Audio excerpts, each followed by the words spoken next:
Students, आज हम discuss करेंगे जो frequency testing normal distribution hypothesis थी, उसकी सेकंड एप्लीकेशन थी when data in form of class interval. तो फॉर्मूला तो वही है sigma F O minus F E का whole square divided by F E, परंतु इसको करने का तरीका थोड़ा सा अलग है। तो इसमें हमें ज़रूरत पड़ेगी मीन की और स्टैंडर्ड डेविएशन की। तो मीन का फार्मूला क्या है, ए एम प्लस सी आई। तो सी का formula sigma F X dash upon N, I का मतलब ए एम का मतलब अज्यूम्ड मीन,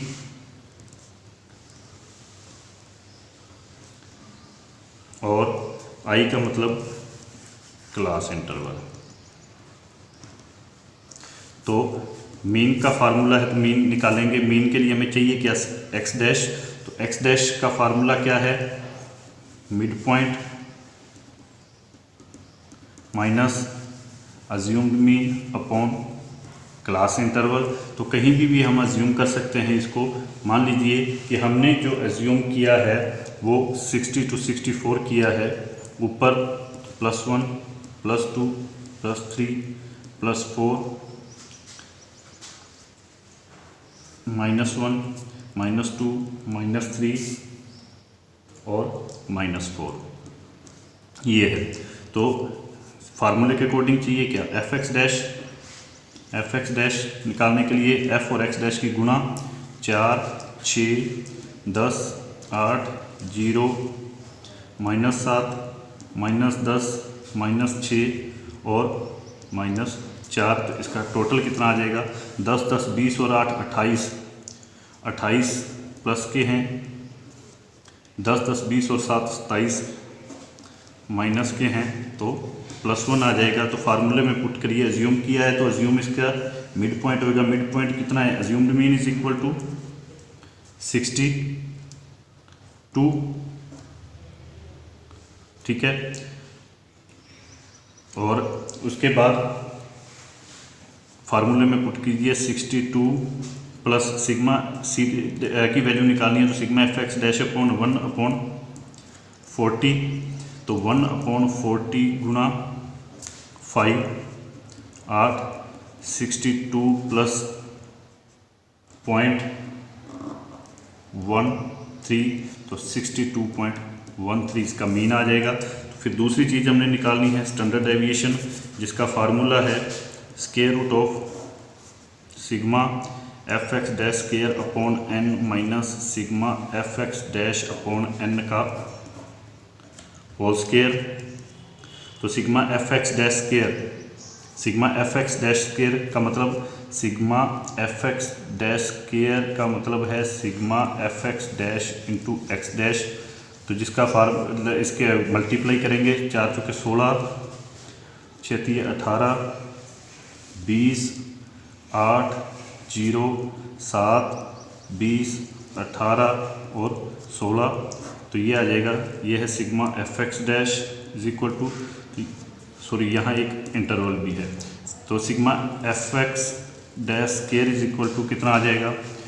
तो इन सभी का टोटल करने पर हमारे पास वैल्यू आती है 1 2 3। तो फार्मूले के अंदर वैल्यू पुट करते जाएंगे। 1 2 3 डिवाइडेड बाय एन है हमारे पास 40 minus sigma F X dash है 1 डिवाइडेड बाय एन है हमारे पास 14 का स्क्वायर रूट इंटू 5। तो इसको सोल्व करने पर हमारे पास वैल्यू आ रही है, ये है 3.07 माइनस 1, इसका स्क्वायर है 1 का 1 40 का स्क्वायर 1600। तो इसका square root into 5 3.07 minus 0 something आ रही है। तो ये लगभग 3.07 का ही स्क्वायर रूट करना है गुणा 5, जो आ रही है वैल्यू हमारे पास 5 इंटू 1.75 इज इक्वल टू 8.75, ठीक है। तो ये हमारे पास मीन और स्टैंडर्ड डेविएशन आ चुका है। तो फिर आगे करना क्या है, फिर स्टूडेंट्स, फिर इसके बाद जो हमने करना है हमारी एक्सपेक्टेड फ्रिक्वेंसी निकालने के लिए, उसके कुछ स्टेप्स हैं जिसके अंदर आ जाता है स्टैंडर्ड डेविएशन। स्टैंडर्ड डेविएशन जो हमने यहाँ निकाला था, ये पूरे के पूरे इस जो डाटा है उसका स्टैंडर्ड डेविएशन था, परंतु यहाँ पे हमें प्रत्येक क्लास इंटरवल का अलग से स्टैंडर्ड डेविएशन भी निकालना पड़ेगा। तो अलग से स्टैंडर्ड डेविएशन निकालने के लिए इसका फार्मूला है x माइनस m। x का मतलब जो इस क्लास इंटरवल के प्रत्येक क्लास इंटरवल का मिड पॉइंट है, जैसे 80 to 84 का 82, 77, 72, 67, 62, 57, 52, 47 और 42। और इसका जो स्टैंडर्ड डेविएशन निकालने का फार्मूला है x माइनस m। x जो ये मिड पॉइंट है और m जो हमने मीन निकाला है, तो 82 माइनस 13 19.87, 70 माइनस 62 14.87, 72 माइनस 9.87, 67 4.87, 62 माइनस तो माइनस के 0.13, फिर आ जाएगा 5.13 और फिर आ जाएगा 10.13, फिर आ जाएगा हमारे पास 15.13 और 20.13। ये सारे के सारे माइनस में हैं। फिर नेक्स्ट जो हमने वैल्यू निकालनी है वो है Z स्कोर, जिसका फार्मूला है x minus m upon standard deviation. यहाँ पे जो स्टैंडर्ड डेविएशन आएगा, जो हमने ओवरऑल स्टैंडर्ड डेविएशन निकाला है उससे डिवाइड करना है, तो 19.87 डिवाइडेड बाय 8.75 जो वैल्यू आ रही है 2.27, 1.70, 1.13, 0.656 माइनस के 0.01, माइनस के 0.59, माइनस के 1.16, माइनस के 1.73 और माइनस के 2.30। ठीक है, ये हमारे पास अब वैल्यूज़ Z स्कोर की आ गई है। फिर हमें निकालना है कुमुलेटिव प्रोपोर्शन।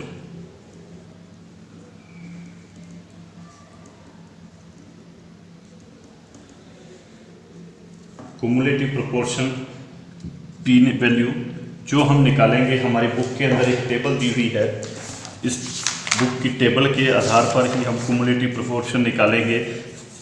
जैसे ये लिखा हुआ है area of the normal curve at different Z score, तो ये हमारे पास क्या है, Z स्कोर हैं, जिसके आधार पर हम इसमें से जो पॉजिटिव हैं वो हमारा लार्जर एरिया होगा और जो नेगेटिव नीचे आ रहे हैं वो हमारा स्मॉलर एरिया होगा। तो जैसे 2.27 है लार्जर एरिया, 2.27 के ऊपर हमारी वैल्यू आ रही है 0.9884, 0.9884। ये लार्जर एरिया क्यों? क्योंकि ये प्लस के अंदर वैल्यू हैं, जो माइनस के अंदर आएंगी वो स्मॉलर एरिया की ली जाएंगी। दूसरी है 1.70, 0.9554, 0.9554। फिर थर्ड है 1.13, 1.13, 0.8708, 0.8708, 0.56, 0.7123, 0.7123। फिर आ जाता है माइनस के अंदर, यहाँ पे हमारी जो वैल्यूज़ होंगी वो स्मॉलर एरिया की होंगी, तो माइनस 0.01, 0.01 के स्मॉलर है 0.4960। फिर दूसरी है 0.59, इसकी स्मॉलर वैल्यू है 0.2776, 0.2776।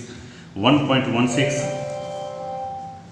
इसकी स्मॉलर है 0.1230, 0.1230। 1.73, इसकी है 0.0436, 0.0436 और 2.30 इसकी है 0.0107। तो यहाँ पे जो वैल्यूज़ हमारे पास आई हैं ये कुमुलेटिव प्रोपोर्शनल कहलाता है। और यहाँ पे जो हमारा ये माइनस लिखने की ज़रूरत नहीं है क्योंकि हमने इनकी स्मॉलर वैल्यू यहाँ पे लिख दी है। तो नेक्स्ट स्टेप आता है हमारा कुमुलेटिव फ्रीक्वेंसी,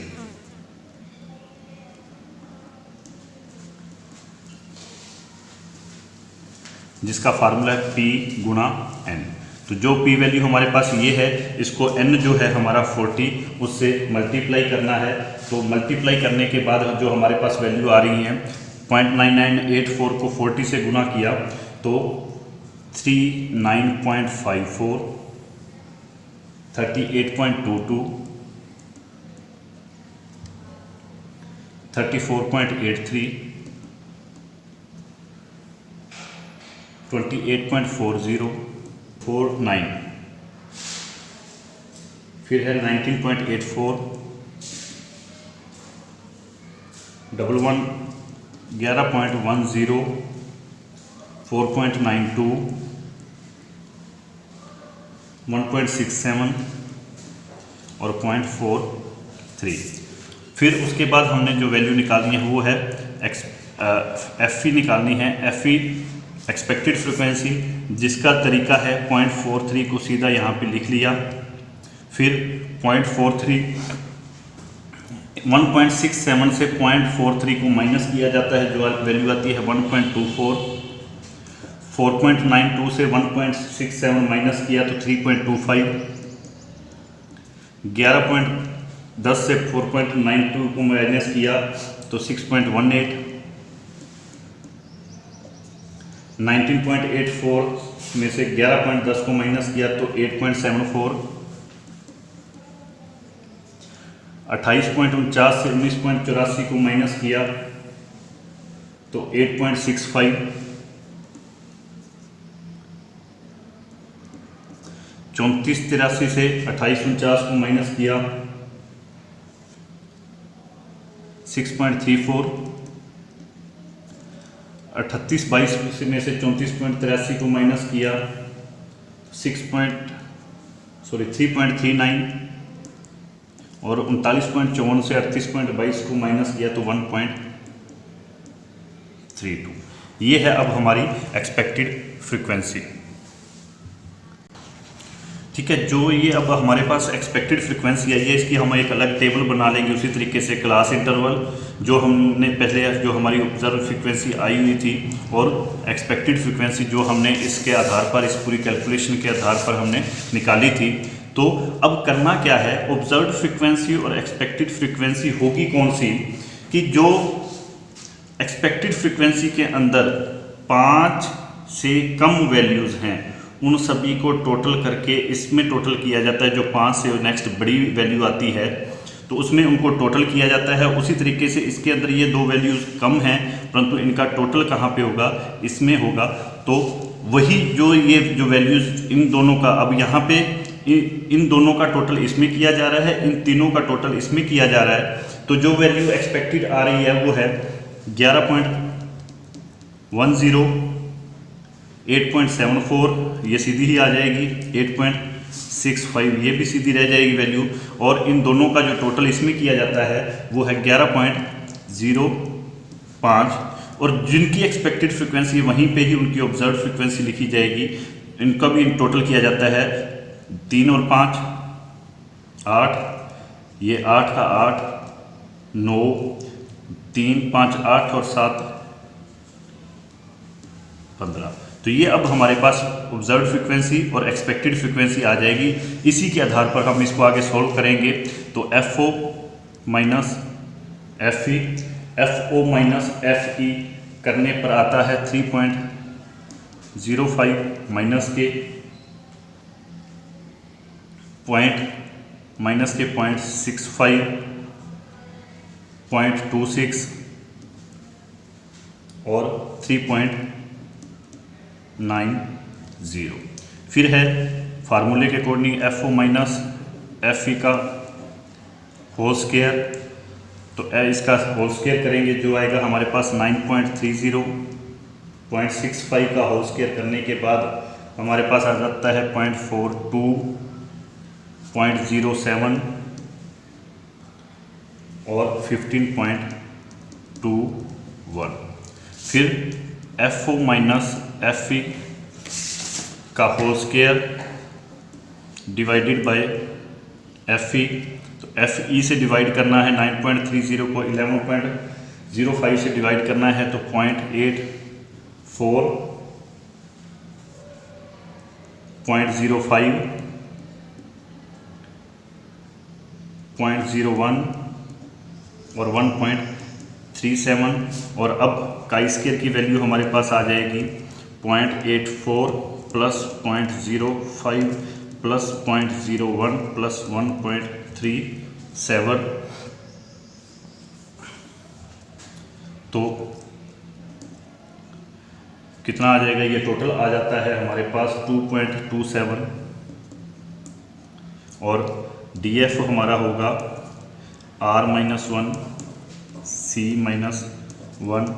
तो R इसको इस तरीके से देखना, ये टेबल इस तरीके से है जैसे आप बनाते हैं ना, ये लिखा मान लीजिए ऊपर है 8, 8, 9, 15, 11.05, 8.65, 8.74 और 11.10।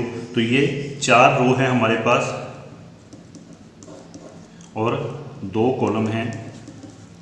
3 × 1 = 3। जो टेबल से देखने पर जो हमारे पास वैल्यू आती है 0.05 के ऊपर आ रही है 3.84 और 0.01 के ऊपर आ रही है हमारी वैल्यू 6.64। इन दोनों से ही जो हमारी ऑब्टेन वैल्यू है वो कम है, तो नल हाइपोथेसिस क्या होगी, एक्सेप्ट होगी। मतलब उनके बीच में किसी प्रकार का कोई वास्तविक अंतर नहीं है।